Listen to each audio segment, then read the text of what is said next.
and it tends to go up to about 84, which is not good. So I could see the massive gap behind. I thought, do not.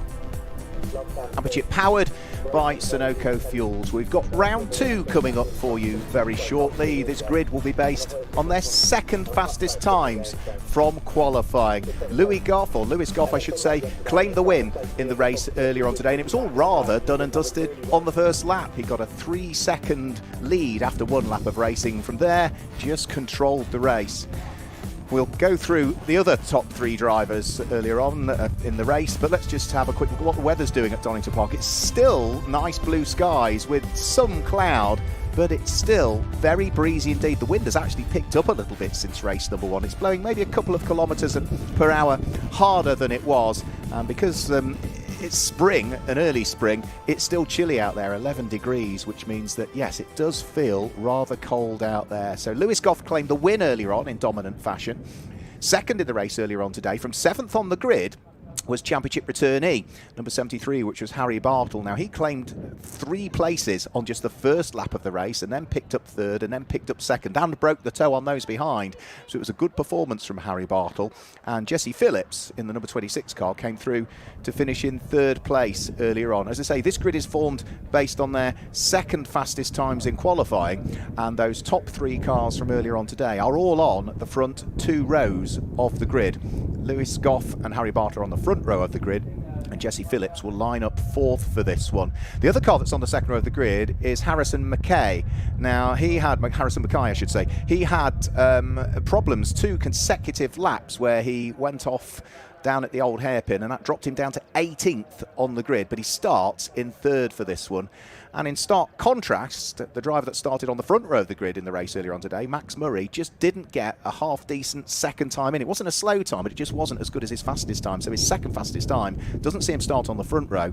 It will see Max Murray start down in 12th position on this grid, and he finished only just off the podium in the race earlier on today. He was 4th in the race earlier on today, so it's really going to be intriguing to see as to who might have the pace in this one. On second fastest times, Lewis Goff was half a second quicker than anybody else. His second fastest time still kept him in the 1 minute 54 bracket, and he was the only driver on second fastest times that did that. Everybody else was 1:55s and beyond, so we'll have to wait and see when they head out onto circuit, which they're doing now. They're leaving the assembly area to come round and onto the grid, and then once they have lined up on the grid, then they will have a formation out to try and build some temperature into their controlled Pirelli tyres that all of these cars are running. Worth noting, all the drivers, of course, are youngsters, so they're all aged between 14 and 17 years of age. And you look at the list of drivers that have won this championship in the past, the list of alumni or the roll call of champions. Rocco Coronel was the champion last year. Ethan Jeff Hall won it the year before. Freddie Slater, who's doing good things now in single-seaters, won it the year before. Lots of drivers have gone into GTs, which now is where some of them will be setting their sights, particularly now that the Ginetta Junior Championship is under the umbrella of the Stefan Rattel organisation, who organise GT racing globally, not just the British GT. So the likes of Josh Rowledge and Aston Miller, who we've seen in British GT, Adam Smalley, Will Tregurtha, Jack Mitchell, Charlie Robertson, Seb Morris have all been through this programme at some stage. Even Lando Norris was a Ginetta Junior driver at some stage. Tom Ingram, touring car champion. He was the 2010 champion. It's in its 21st year this year. The first ever champion was 2005, where Toby Newton lifted the title. So there on pole position is Lewis Goff, the R Racing car. R Racing did claim their 100th Ginetta Junior win earlier on today. They're the first team that have reached 100 wins, but as I said earlier on, they have been the team to beat in recent years. They claimed their first team's title in 2020. They backed it up with another team title in 2021. Elite Motorsport have got plenty of cars out. They were the team's champions in 2022. And then the last 3 years, 23, 24, 25, R Racing have claimed them all. There's the car that will start on the outside of the front row of the grid, Harry Bartle, who made good progress in the race earlier on today. One of a few drivers returning to the championship. Most are rookies for this year, so they're in their early stages of Ginetta Junior racing. So Harry will be hoping that he can have another good first lap on this one. So they gained 3 places from 7th up to 4th in the race earlier on today. There at the tail end of the grid is Oscar Stockley-King. So he will be lining up right at the rear end of the grid in the Rab Sport machine. The Hyundai electric safety car is at the front, ready to bring them round on the formation lap, and one further tour of the Donington Park Grand Prix circuit, which is just a shade, and I do mean only just a shade, under 2.5 miles. It's 2.4873 miles to be absolutely precise. So off they go on their formation lap, which means that whilst they're heading around the circuit, we can guide you through the grid and the way that they will line up for this second round of the championship. Another 20-minute race coming up for you. It is going to be Lewis Goff that starts on pole position with Harry Bartle for company. It's Harrison McKay on row number 2 alongside Jesse Phillips. The third row of the grid sees Jacob Ashcroft line up alongside Daniel Oliver, and row number 4 it is Melvin Kalustian who has Riley Cranham for company. As we move on to row number 5, Noah Young is alongside Henry Cameron, and row number 6 sees Devon Hagelin lining up alongside Max Murray. Jorn Helder, who had a spin on the last lap and dropped through the order earlier on, he's on row number 7. He's got Addison Smith for company, and it's Sebastian Leash that has Vladislav Tomancek alongside on row number 8. Row 9 sees Kai Veach line up alongside Bailey Doughty, and then it's Andrew Robinson and Henry Carter that completes row number 10.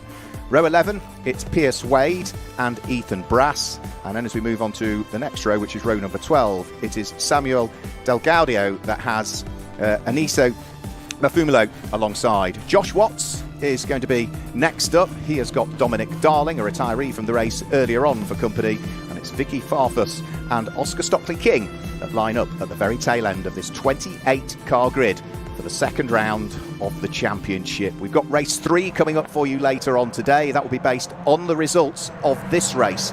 Will give us the grid for race 3 later on today. So a good result in this one puts you right at the sharp end for the third and final race later on here today at Donington Park, before the teams will pack the cars away, and in only 2 weeks' time, the 25th and 26th of April, they will be at Silverstone, really stretching their legs on the Grand Prix circuit there, where the Ginetta Junior Championship, powered by Sunoco Fuels, will be supporting the opening round of another SRO Championship, the opening round of the British GT Championship. Other circuits they'll visit: Alton Park and the International Circuit. They go up to North Yorkshire Croft, where they'll have 4 races up there.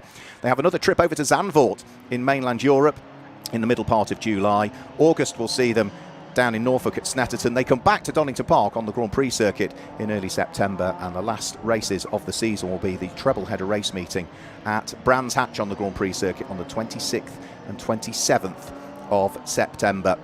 So the cars just making their way around the tail end of the formation lap. Lewis Goff in the largely black and grey familiar colours of R Racing, but his has got the purple flashes to it, sitting there on pole position. It will be white and green and light green for the pace performance car of Harry Bartle that will line up alongside. Row 2 of the grid, it's the first of the elite motorsport cars, which are usually always black and yellow, but some purple flashes to it for Harrison McKay, and alongside him is the car of Jesse Phillips, another R Racing car. So again, it's black and grey, but his has got these small orange flashes to it, so you can just about pick out each one of the cars as to whom it is, but it's not always helpful when the teams paint them similar colours, but thankfully they've all put a little bit of coloration on them so you can largely pick out whom is whom. So it looks as though the grid is formed. Green flag is waved at the back. 20 minutes are on the clock. 5-second board's going to be held aloft. The revs are rising already, and we'll get the red lights coming on, which they do now. And as the red lights flash out, it looks as though it's a good start from Lewis Goff from pole position. Harry Bartle's not slow away either, so he's going to no doubt just move over and cover anybody off. There's somebody on the grass in the background, one of the R Racing cars, but it's going to be Lewis Goff that leads away from Harry Bartle in second position, and third is going to be Harrison McKay that's there in what will be third position. Fourth looks as though it's Jacob Ashcroft that's made it through into fourth position as they start to plunge downhill. I think it was Sebastian Leash that was off at the start on the grass and has recovered, but that will drop him down from what was 15th on the grid. We'll double check that when he comes over at the completion of the first lap of the race. One off, I'm afraid, and into the gravel trap down at the old hairpin, and that's one of the elite motorsport cars that's gone around. We'll work out whom that is shortly, but that was sort of mid-pack in reality, so that might be Vladislav Tomancek possibly that's had the problem. If not, it might be Devon Hagelin, but we'll confirm all of that. Big wiggle from Daniel Oliver as he was under big pressure from Melvin Kalustian as they went round through McLean's corner. Cold tyres still trying to get up to temperature, but for the lead of the race, Harry Bartle applying the pressure to Lewis Goff as they thread their way out of Coppice and down the exhibition straight for the first time. It was Vladislav Tomancek that's off. So confirmation of that, because you could see the name on the back of the car, even though you couldn't see the number. And because he is in the gravel trap and it's deemed to be in a dangerous place, the marshals are needing to assist. The safety car is coming out. So unlike race number 1, where Lewis Goff was able to get the break and build a lead instantly, that's not going to be the case this time, because they're all going to be in one great big line behind the safety car. And once the incident is cleared, then we'll be clear to go racing. We went the whole of the first race without incident, really. There was an off down at the old hairpin. It didn't affect the ultimate results, but I think there was just conversations being had in race control with officials as to what happened there. And I think Riley Cranham was deemed to be the man who caused the incident that pitched Josh Watts off and into the gravel, but it didn't affect the ultimate results in the end. So Josh will be hoping for a better run this time through after retirement earlier on, but unfortunately he started way down on 25th on the grid, so he's going to have a bit of work to do to try and thread his way through the order. So the Hyundai safety car ready to scoop up the pack, so they'll all be down to reduced speed. The clock's still continuing to tick, of course, whilst this is going on, so it's time for the drivers just to double check all of the gauges inside the car and make sure that they still weave around and maintain their tyre temperature. I don't think it'll be too long, actually, clearing this incident up, because Vladislav Tomanchek's car is already on the back of the JCB telehandler. Whether they're going to drag him further into the gravel and then leave him there, or whether they're going to bring him all the way around the edge of the gravel and deposit him up near Starkey's Bridge, that's for the marshals down at that point in liaison with race control to decide. But it will certainly be one lap behind the safety car. Could be a couple if they decide to deposit the car elsewhere. We'll wait and see. So everybody working their way through. Gainers on the first lap. Well, we saw place gained for Jacob Ashcroft. He is up into 4th at the expense of Jesse Phillips, who dropped to 5th. We saw a place gained for the car of Riley Cranham.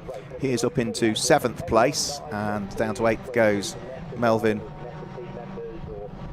Kalushnian.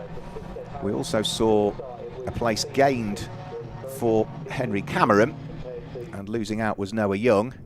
And one driver that did lose 2 places, so he lost more places than anybody on that lap, I'm afraid, is the number 8 car that lost 2 places, which is going to be Devon Hagelin. The biggest gainer, I think, was going to be Dominic Darling from the back of the grid. So, yeah, the number 47 car gaining 5 places on that lap, and another car that gained 5 places was Josh Watts, who I did say watch out for, because he was running sort of top 10, top 12 before he was pitched into the gravel trap down at the old hairpin in race number 1, and with a lowly grid position he was always going to make some progress, so he's got on with it already. Bearing in mind, 5 place gained, it was only 3/4 of a lap of racing, so that was a good start from him. So the lights should be potentially going out on the safety car any second, because I think the incident has been almost cleared down at the old hairpin.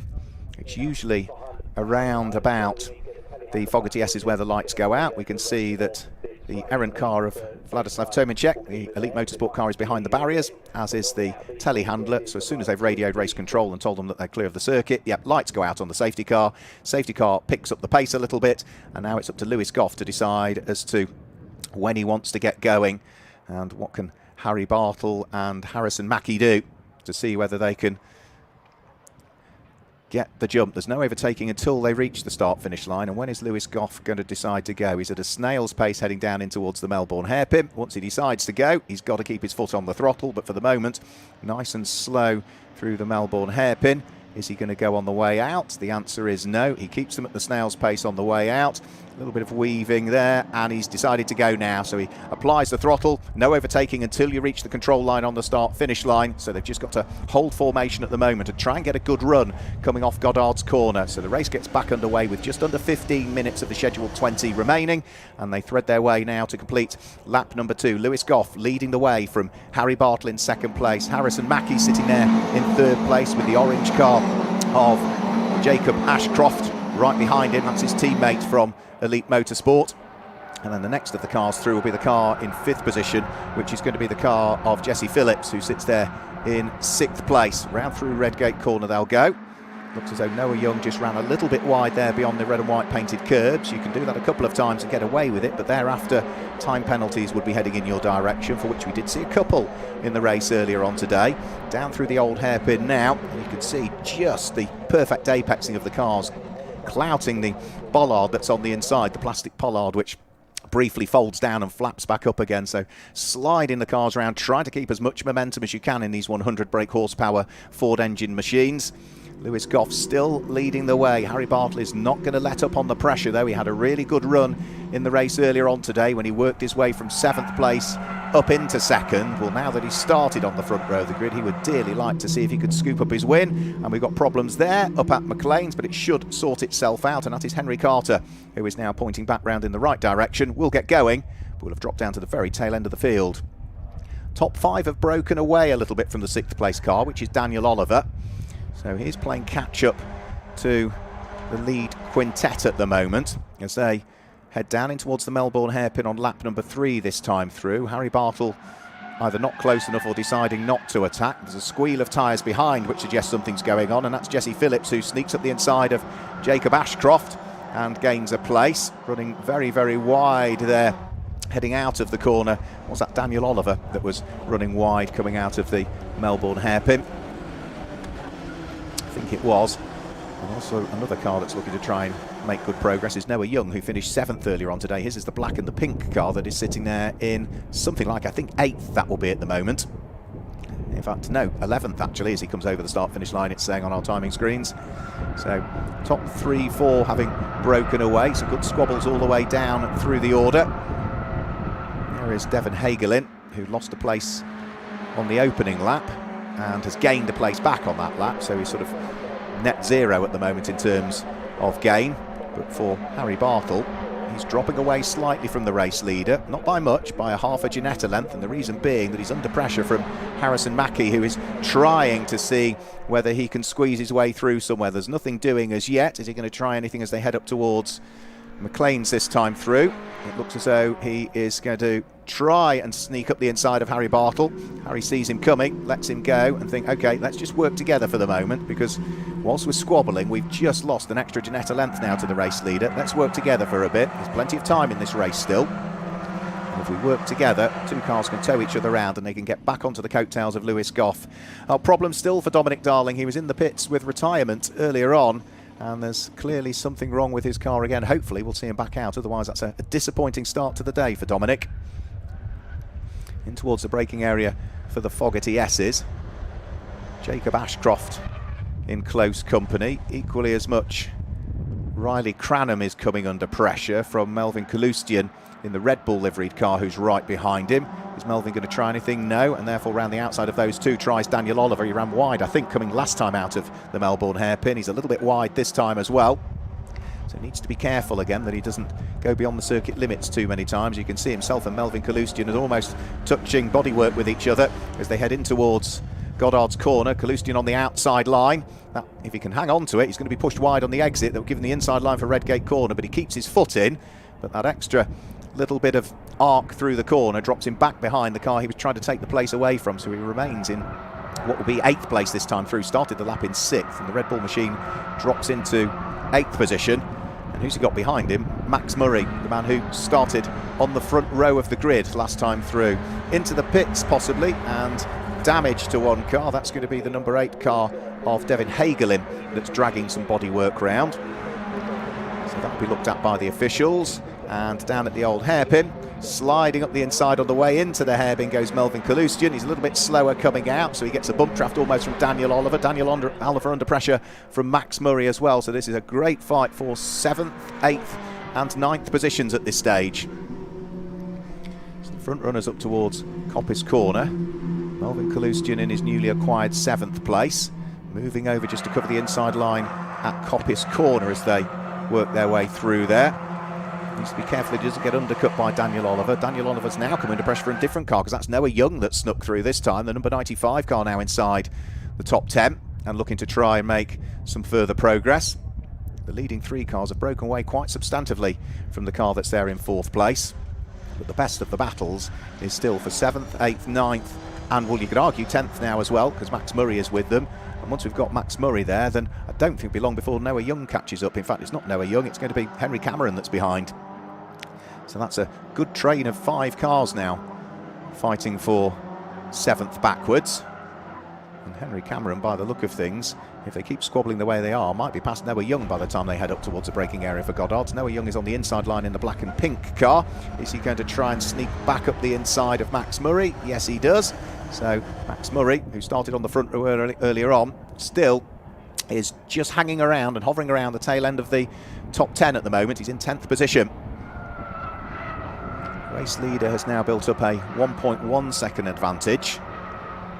Max Murray back up the inside of Noah Young, takes the place back again instantly, so loses the place at Goddard's, takes it back at Redgate, might lose it again as they head onto the top of Hollywood, and I suspect they might be side by side down through the Craner Curves, these two cars this time. Yeah, they are absolutely leaning on each other as they go down through the Craner Curves. Who's going to have the upper hand when they get into the braking area for the old hairpin? Noah Young will have the inside line. Max Murray is going to let him go, and we'll try and see whether he can get a better exit coming out of the corner. They're both getting caught by Henry Cameron, who finished 15th in the race earlier on today. Back to the leading cars, and second and third still together. Harry Bartle still asking several questions of Harrison McKee, I should say, who has still hung on to second place. So Harrison McKee, he'll be hoping that he can hang on to that position for the rest of the race. You can see the lead advantage is built as well. So it was 1.1 seconds. First sector of this lap, another 1/10 of a second gain. Second sector, another 4/10 of a second gain. So this is a good lap from Lewis Goff this time through. We've got one off and rejoining in the background, and I'm afraid to say that that is a gravelly moment for Josh Watts, who is dropping down through the order in the Boston Bowl-backed car. Harry Bartle back into second. That was at the exit of Coppice, where he was able to squeeze through and ahead of Harrison Mackie.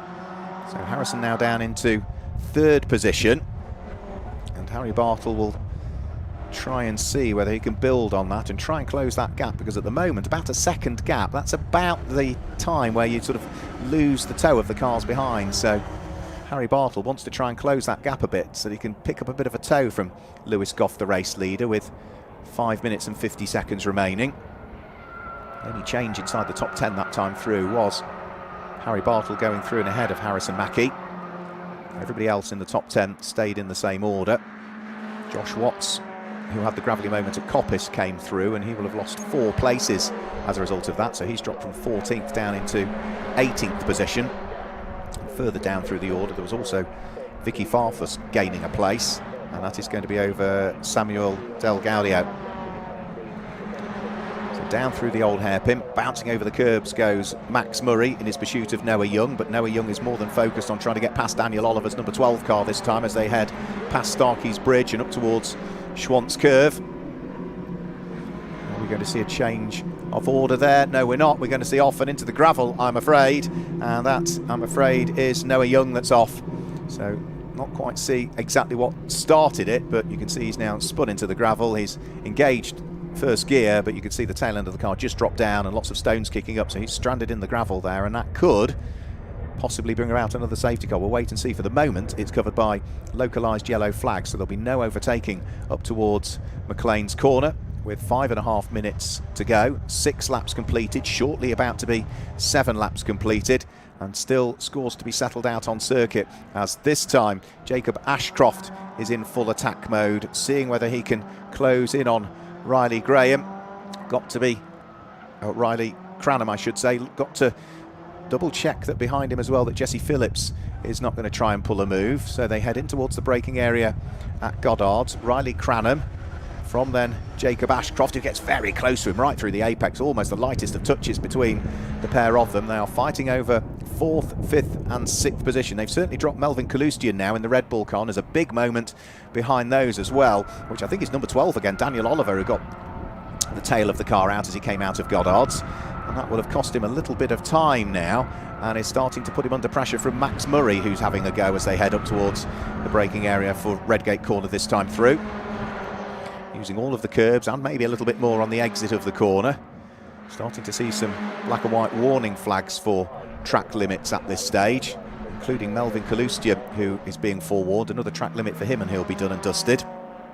And we see walking away from his stricken car, I'm afraid that's where the localised yellow flags will be there. So Noah Young trudges away from his car.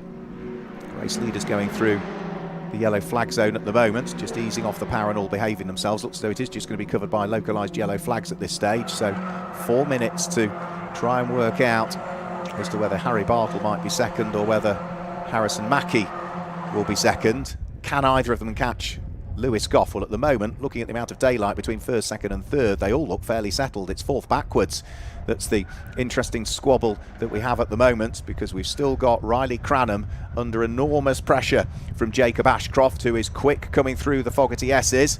And as they head down in towards the braking area for the Melbourne hairpin, Riley just covering off the inside line, which means that if Jacob Ashcroft wants to try anything, he's got to brake as late as he can. There's contact between the pair of them. He was trying to sneak through, but Jacob Ashcroft, I'm afraid, with a little bit of contact, turned in, and I'm not sure there was a great deal that Riley Cranham could have done there. So Ashcroft spins, hooks the gear, gets going again, but that is now going to drop him probably to the bottom, or if not, just outside of the top 10 as they head on to what should be their penultimate lap of the race this time through. So 3 minutes to go. It's taking nearly 2 minutes to do a lap. So again running wide coming out of Goddard's is Daniel Oliver. We've seen a couple of times he's done that down at the Melbourne hairpin, a couple of times at Goddard's as well. Black and white warning flag now going out for a further car, which is going to be the number 75 car of Kai Veach, that has now picked up a black and white warning flag for track limits. So he needs to be careful for the rest of the race. One more transgression, it'd be a 5-second penalty for him. He's running 12th at the moment. Next car behind him is only 3 seconds back though, so it would lose him a place in the race. So Lewis Goff has led every lap in this race. He led every lap of the race earlier on today. He has looked class of the field so far. He's 1.5 seconds up the road from Harry Bartle. Last time through, Harry Bartle was about 0.2 of a second quicker, so the lead advantage has now diminished down to just under 1.5 seconds, 1.474 seconds at the start of lap number 9 this time through. Harrison Mackie still sitting there in third place and not really under pressure from the car that sits behind him, so he can just sort of settle in a bit and not worry too much. And that will be Riley Cranham, and then Jesse Phillips will be next up, followed by Melvin Kalustian. The best of the battles now is probably that little bit further back, which is going to be Daniel Oliver, who has got breathing down his neck Max Murray. Max Murray equally as much is trying to attack and defend at the same time. He's got Henry Cameron behind him. So 1.5 minutes to go for what will be the penultimate time through the Melbourne hairpin. There's less than a lap time on the clock, so they'll be going on to their last lap of the race this time through. The fastest lap of the race is with the race leader. 1 minute 45.386 is the fastest lap that we've had so far in this race. And are we going to see traffic coming into play in this one? Because heading down the straight towards Redgate with the bonnet flapping around and therefore not easy for the driver to see out of it was one car, and I think that was Dominic Darling's car that called into the pits earlier on and had the bonnet lifted up by the mechanics, but clearly when they popped it back down again, either the retaining straps weren't there or the gaffer tape has worked its way loose, because that's obscuring driver's view. Daniel Oliver still under this pressure from Max Murray for 7th and 8th positions. And then as they start to head downhill, Henry Cameron is not that far away, followed by Sebastian Leisch at the wheel of the next of the R Racing cars, which is the one with the pink flashes over the A pillar of it. And not far off that is going to be the next car as well, and that I think is the 15 car, is it not, which is Addison Smith. No, his is white and blue. So up towards McLean's corner they go, still with Daniel Oliver, desperate to try and cling on to this place. He's had a busy old race, has Daniel Oliver. He's made a few little small errors where the car's just run wide, but he's not really been picked off by too many, and he's still trying to stick his elbows out as best he can to hang on to 7th position. Finished 5th in the race earlier on today, so 2 reasonable finishes so far, but the pressure is building on him and Max Murray is desperate to try and find his way through. So Daniel protects the inside line going in towards the Fogarty S's. Is that going to compromise his exit speed though? Because now he cuts straight across the S's. That will compromise his exit speed because he shortcut the chicane there, and that's going to allow Max Murray through as they head in towards the Melbourne hairpin. But for the lead of the race, with the clock ticked to 0, up towards the braking area at Goddard's goes Lewis Goff, who has just eased his pace a little bit but has been caught by Harry Bartle on this final lap. The gap that was 1.4 is down to less than a second, and as they come over the start-finish line, it's going to be down to something like half a second as Harry Bartle almost runs out wide, heading towards the checkered flag. But it's 2 out of 2 in 2026 for Lewis Goff, who comes through to claim the win by just 0.6 of a second in the end. And there's problems at Goddard's on the final lap. By the look of things, Henry Cameron ran a little bit wide, and it's going to drop to the tail end of that field that he was doing battle with, so he will come through even with a 5-second penalty now, which is picked up in the closing stages of the race, to finish I think in 11th position overall.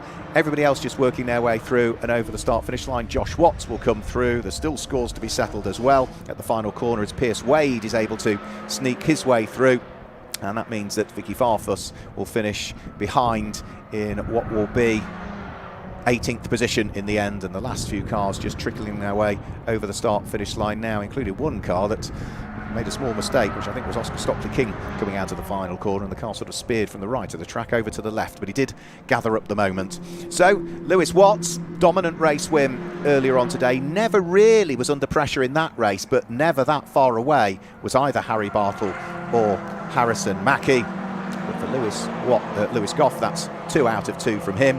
For Harry Bartle, that's 2 second places so far over the course of today. And for Harrison Mackie, after his problems in race 1, which saw him finish in 18th place, he'll be delighted to come through and finish in 3rd place in the second race of the weekend. So the cars will make their way back in towards the Parc Fermé area. They will be prepped and ready for the race later on today. Remember, the grid for that 3rd and final Ginetta Junior race will be based on the results of this race. So Lewis Goff, subject to official confirmation, the results being finalised, will start from pole for the final race of the day as well. Lewis Goff claims the win, 2 out of 2 from him, and Harry Bartle once more was in 2nd place. It was Harrison Mackie who was there in 3rd place, and Riley Cranham comes through to finish in 4th place. 5th place goes the way of Jesse Phillips, and it was Melvin Kalustian that completed the top 6. 7th place was Max Murray, then it was Daniel Oliver in 8th place. 9th place goes the way of the number 46 car of Jacob Ashcroft, and completing the top 10 was Sebastian Leish. As we head outside of the top 10, in 11th position it was Henry Cameron. Kai Veach finished in 12th place. Then it was the number 15 car that was next up that finished in Smith's hands in 13th place. Watts was 14th. 15th for the car that spun on the final lap earlier on today, which was Helder, and it was Robinson Wade and Farfus that were the top 18. Brass and Carter complete the top 20. Fastest lap of the race, 1 minute 54.836, and there you can see the rest of the runners. Top 23 cars all finishing on the lead lap. The first car that was a lap down was Bailey Doughty, who finished in 24th position. Just one car that really didn't finish, and that was the car that was in the gravel trap down at the old hairpin, which was Vladislav Tomanček. So that was the race. Let's look back at some of the highlights for the race that we've just seen. So lights go out. Lewis Goff and Harry Bartle match each other for pace at the start, but Lewis Goff is going to be just ahead. In the background of the shot, you can see all over the grass was Sebastian Leish, who lost a couple of places, but Lewis Goff converting pole position to the early race lead. Everybody safely through the first few corners, and Lewis Goff was looking to try and do what he did in race number 1 and build a lead, but all of that disappeared when we saw one car off and into the gravel trap at the old hairpin. Vladislav Tomanček was out of the race on the spot. There were also problems into the gravel briefly up at McLean's corner for the number 63 car of Henry Carter, but he was able to extract himself out of the gravel without the assistance of the telehandler, so there was no second safety car required for that one.